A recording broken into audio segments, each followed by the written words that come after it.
Hello guys, welcome to my channel. और आज आप आए हैं केएसपी आर्ट के अंदर और आज आपको हम दिखाएंगे पिकासो का आर्ट।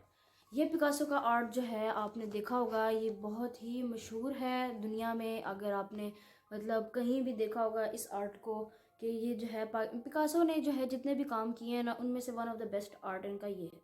पिकासो आर्ट के बारे में आपने सुना ही होगा कि Picasso is one of the best artist in the world. और आज हम उसी का ही रीमेक बनाएंगे। और ये आपने आर्ट कहीं ना कहीं देखा होगा, तो अगर नहीं भी देखा तो कोई बात नहीं है, लेकिन अगर आपने देखा है तो ये one of the best art में से है। पिकासो की जितनी भी आर्ट हैं उनमें से अगर उनको देखा जाए तो एक इनकी ये आर्ट है जिससे इनको रिकॉग्नाइज किया जाता है। और ये आर्ट इन्होंने कोई होता है ना कि बैठकर घंटों नहीं लगाए, कुछ सेकंड्स में ही सामने बैठकर बना दिया। आप समझ रहे हैं कि पिकासो ने कोई ऐसी चीज़ नहीं की कि भी जो है अब होता है ना, इंसान जो है पहले स्ट्रक्चर करता है, पहले प्लानिंग करता है, फिर जाके आर्ट बनाता है। उनको एक टीवी ने ऑफ़र किया कि आपने आर्ट बनाना है हमारे लिए। उन्होंने बैठकर जस्ट अपने तरीके से जिनका वो स्टाइल होता था कि जो उनको पसंद आता था वो बना लेते थे। इन द सेंस कि पेंट भी किया हुआ है और फिर जो है डिजिटल भी उन्होंने बनाया है। तो पहले हम क्या करेंगे, पहले इनके आर्ट को हम देखेंगे कि उन्होंने कैसे बनाया है, फिर हम उसको रीमेक करने वाले हैं, जो आप इस वीडियो में देखेंगे कि मैंने इसको रीमेक कैसे किया है।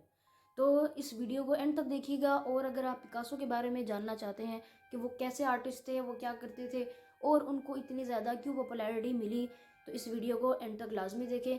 और अगर आपने इस चैनल को सब्सक्राइब नहीं किया है तो अभी फ़ौरन कर दीजिए ताकि आपको और वीडियोस मिलती रहे। अब मैं इसमें जो है डिजिटली नहीं करूँगी, मैं इसको है फिज़िकली प्रैक्टिकली करके दिखाऊंगी।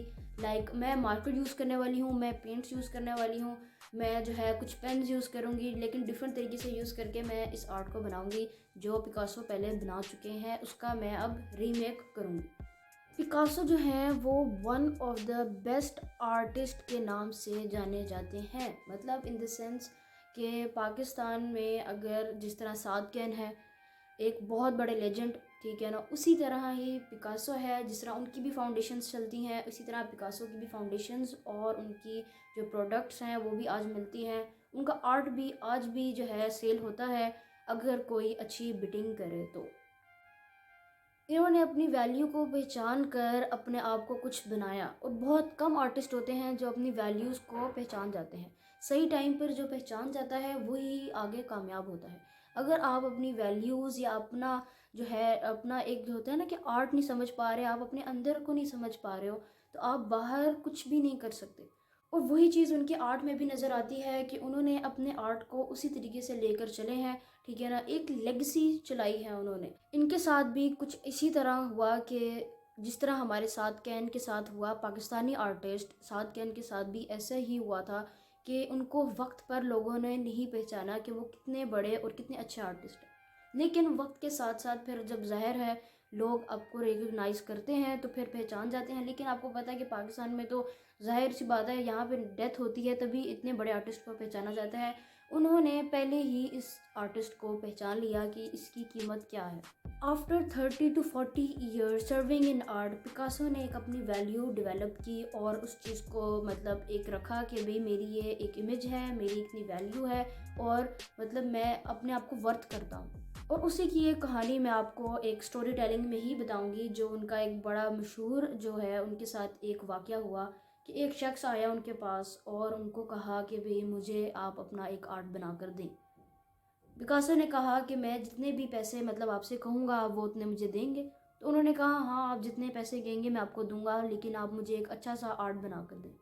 पिकासो ने बस एक छोटी सी लाइन वगैरह लगाकर ना उसको वाइट पेज पे ही दे दिया।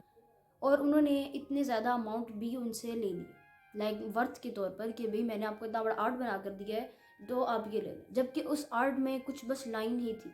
तो उन्होंने आगे से पूछा कि भाई आपने मुझे इतनी ज़्यादा अमाउंट लेकर, इतनी ज़्यादा पैसे लेकर आपने जो है मुझे इतनी सी आर्ट बना कर दी है।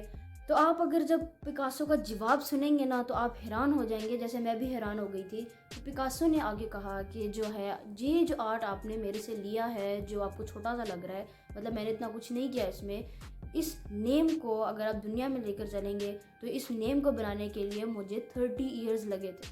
30 ईयर्स में मैंने इस नेम को डेवलप किया है। आप आज एक दो चार लाइनों को पिकासो की आर्ट कह सकते हैं। पिकासो की लाइफ को डिफ़ाइन करने के लिए मैं घंटों बोल सकती हूँ, क्योंकि उनकी एक लेगेसी वाली लाइफ थी। लेकिन मैं आपको कुछ ही मिनट्स में उनको बस एक सम अप करके बता रही हूँ कि उनकी एक इतनी खूबसूरत लाइफ थी। और अभी आपको स्क्रीन पर इनकी कुछ मोस्ट फेमस आर्ट्स भी नज़र आएंगी, जो आप देखेंगे कि पिकासो का वर्क कितना रिफाइंड और कितना अच्छा वर्क था। स्कल्पचर्स में उन्होंने बहुत अच्छा काम किया हुआ है, आर्ट में इतना अच्छा काम किया है, बीइंग पेंटर उन्होंने बहुत अच्छा काम किया हुआ है। उनका एक थिंकिंग आर्ट था कि आउट ऑफ द बॉक्स, जो नॉर्मली लोग नहीं बनाते हैं, like out of the box mostly आजकल लोग नहीं जाते हैं, तो वो उन्होंने करके दिखाया कि आउट ऑफ द बॉक्स भी आर्ट बनाया जा सकता है। इंस्टेड ऑफ के भी पहले दौरों में होता था कि मोस्टली जो ना लोग मतलब एक ना बंदा बैठा हुआ है उसका स्कल्पचर बना देंगे, तो वो उन्होंने बना कर दिखाया।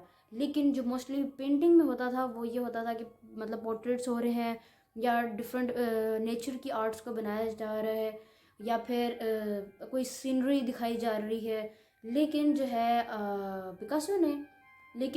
पिकासो ने एक ऐसी चीज़ को करके दिखाया जो मोस्टली उस टाइम लोग नहीं करते थे। आज तो इस तरह के बहुत से आर्टिस्ट काम कर रहे हैं, लेकिन उस टाइम ये एक न्यू नेम था। सो गाइज, ये थी पिकासो की आर्ट। और आई थिंक कि पिकासो को समझने के लिए आपको वो सोच चाहिए, वो दिमाग चाहिए। इनकी जो लाइफ की हिस्ट्री है वो इंसान जो है वो जब समझ लेता है ना, तो आर्टिस्ट एक नए अंदाज से आर्ट बनाता है। मैंने ख़ुद पिकासो को पढ़कर बहुत इम्प्रूव किया है, बहुत कुछ एक आर्ट को समझा है कि आर्ट की फीलिंग्स क्या होती हैं। हर इंसान का अपना तरीका होता है आर्ट बनाने का, लेकिन पिकासो जो हैं वो एक अलग लेवल के ही आर्टिस्ट थे। उनका एक अलग ही नेम था, उनका एक अलग ही मेंटालिटी और एक अलग ही सोच थी, जो बहुत कम आर्टिस्ट में नज़र आती है। तभी उनका इतना ही नाम है, ना सिर्फ कुछ पेंसिल्स में ही नाम रह गया। सो आई होप आपको ये वीडियो पसंद आया हो, और अगर आपको पसंद आया तो प्लीज़ इसको लाइक कर दीजिए। और अगर आपको जो चीज़ अच्छी नहीं लगी या जो चीज़ आप मुझे बताना चाहते हैं वो आप ज़रूर मुझे कमेंट्स में बताएं। और अगर ये आपने चैनल सब्सक्राइब नहीं किया है तो प्लीज़ सब्सक्राइब कर दीजिए। So thank you for watching guys, bye.